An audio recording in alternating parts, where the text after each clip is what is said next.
Alright, hello again.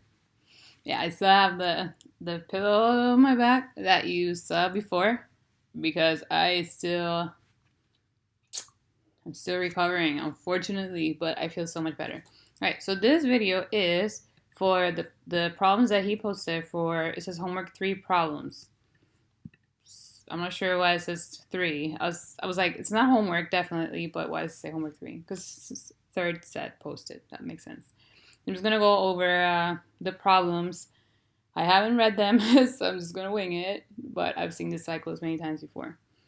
All right, all right. The first one, it says consider a 210 megawatt power plant that operates on a simple ideal Rankine cycle.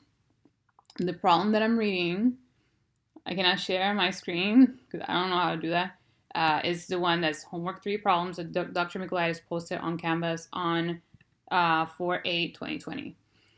It tells you the simple ideal Rankine cycle, and then it tells you that steam enters the turbine at 10 megapascals, 500 degrees Celsius, and it's cooled, not cold, it's just a typo, the condenser at a pressure of 10 kilopascals. He wants you to show the cycle. Also, a bit of a typo there. It happens. Maybe he was copying and pasting, and the things got messed up on a TS diagram with respect to the saturation lines, and I would say also include the equilibrium curve, the one that looks like a bell. It's definitely gonna help you and determine the qualities. That's X of the water at the turbine exit. So it says steam, but it's gonna be a saturated mixture unless it's a superheated vapor, and then quality doesn't apply. The thermal efficiency of the cycle, which is power divided by Q in or Q dot in, and the mass flow rate of the steam of the water, which is M dot. So the ideal Rankine cycle from class, you're gonna notice, or from your textbook, that you have the steam generator at the top. Yeah, only one nail is purple or whatever. So you're gonna have your steam generator at the top, or your boiler. There are different ways to call it depending on who's teaching it. From the no. From, of course, this happens now when stop.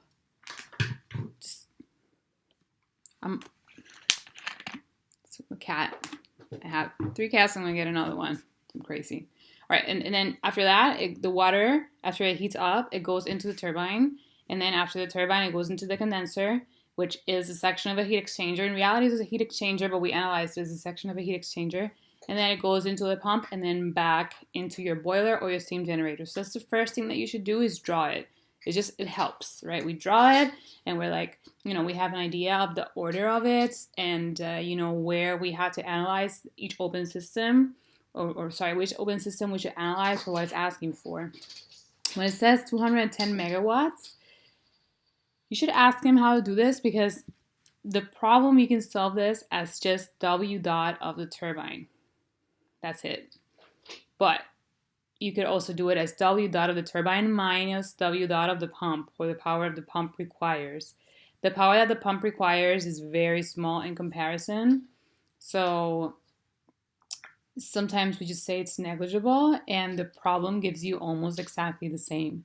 So you can ask him if you can just get away with assuming that power of the power that's given for the power plant, it's just the power of the turbine or turbines if it's multiple of them, okay, or it's many of them.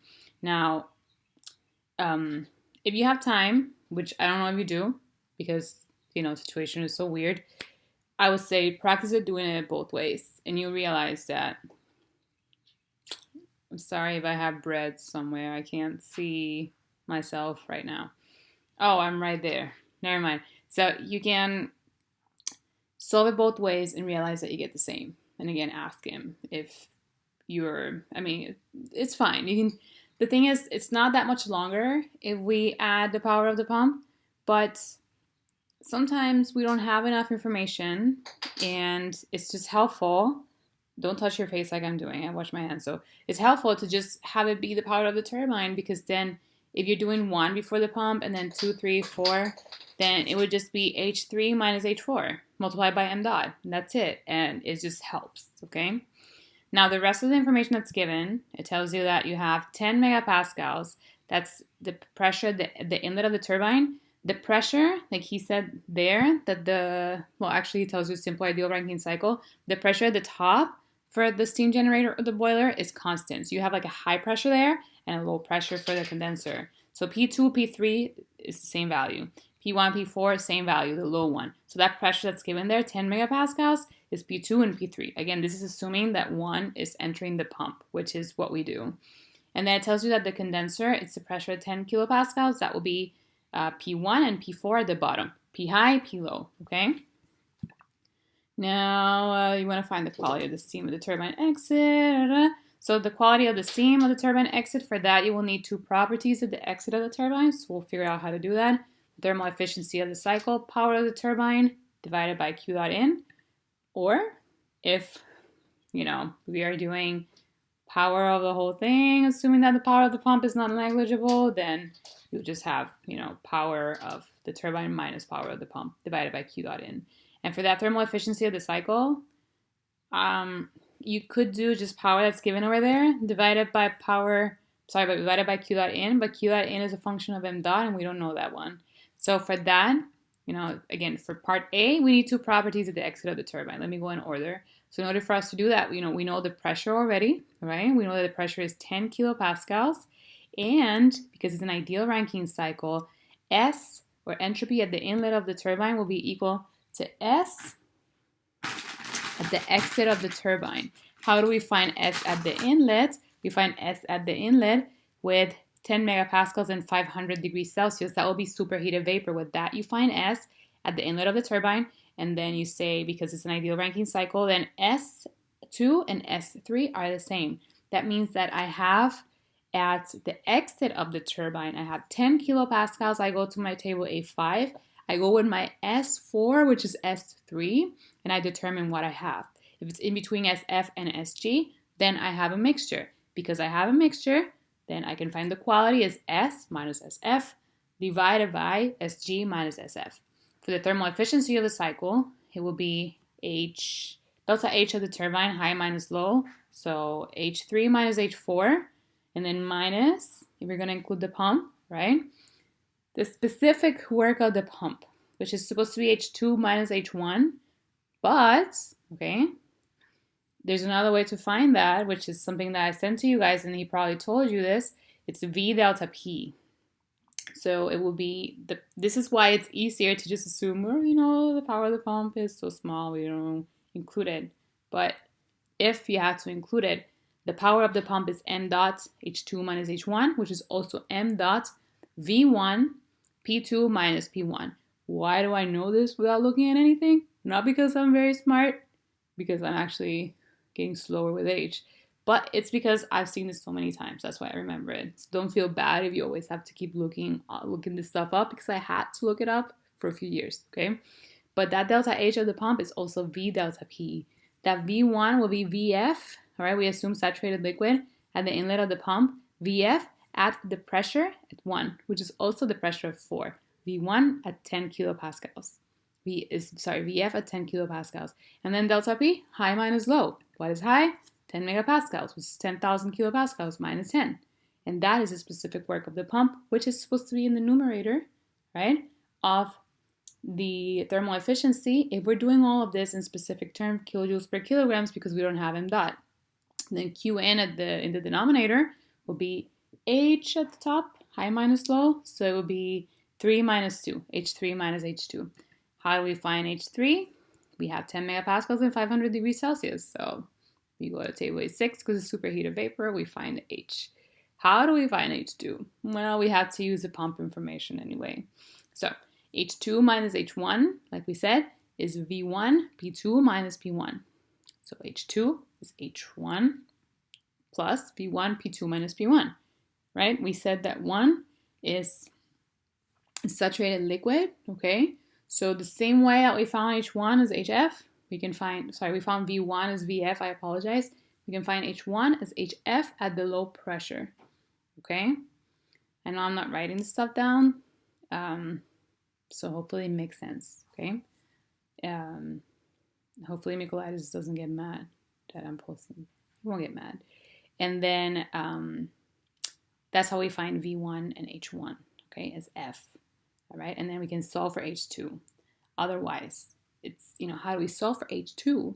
because 2 is going to be a compressed liquid. When you draw it, okay, and you can refer to those videos that I sent you guys from past semesters, you start in saturated liquid, you move up, okay, this is TS diagram, constant S for the pump, you move up, straight up, like a vertical line, and you will end up in compressed liquid. And for compressed liquid, we don't use tables, we use an approximation. So for this H2, right, we use that equation, H2 minus H1 is B1, P2 minus B1. Finally, mass flow rate of the steam, same thing. If the power is given, this sounds kind of deep, the 210 megawatts that's given, it just referred to the turbine. We would just say W dot of the turbine is M dot, H3 minus H4, and you solve for M dot. However, if you're saying that that includes the power of the pump, then you would say power of the turbine minus power of the pump is 210 megawatts. And then you have the equations for each. You have your M dot multiplied by delta H of the turbine, high minus low, 3 minus 4, minus same M dot multiplied by the work of the pump, okay? Which would be your H2 minus H1, which, don't touch your face, H2 minus H1, which is V delta P, okay? So again, it's not just because it makes the problem shorter to just say that the power refers to the power of the turbine.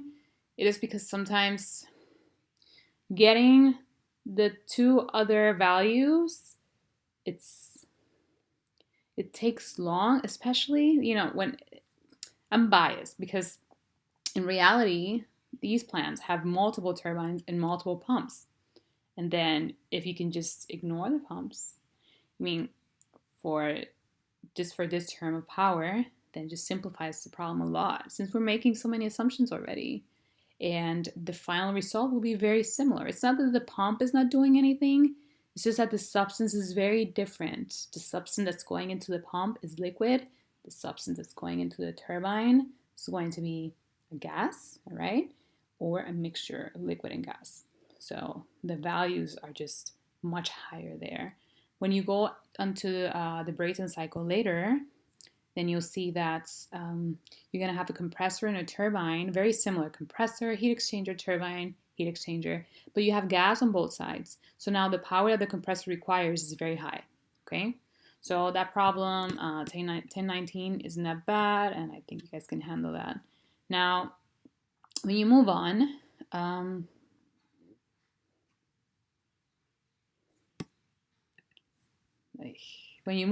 right, the problems are,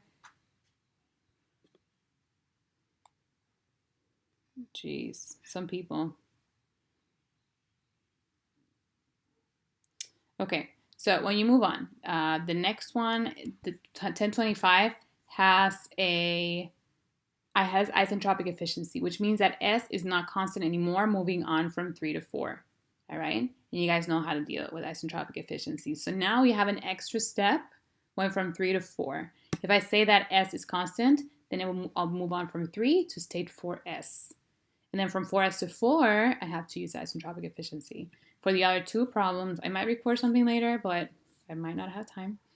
For the 34, it's with reheating, and 48 is with regeneration. And with reheating, it just means that after it goes into the boiler or the steam generator, it goes into a turbine, and then, you have to be careful with the drawing on your textbook because it looks like it's going back into the boiler. No, it goes into another heat exchanger after the first turbine. And that heat exchanger is called a reheater. And then after that, goes into a second turbine, okay? And then it goes into the condenser and then into the pump. And then regeneration, you have mixers or heat exchangers, depending on whether it's an open feed water heater or closed feed water heater. So now it's still the same equations that we had before, but you have more steps, okay? All right, that's it.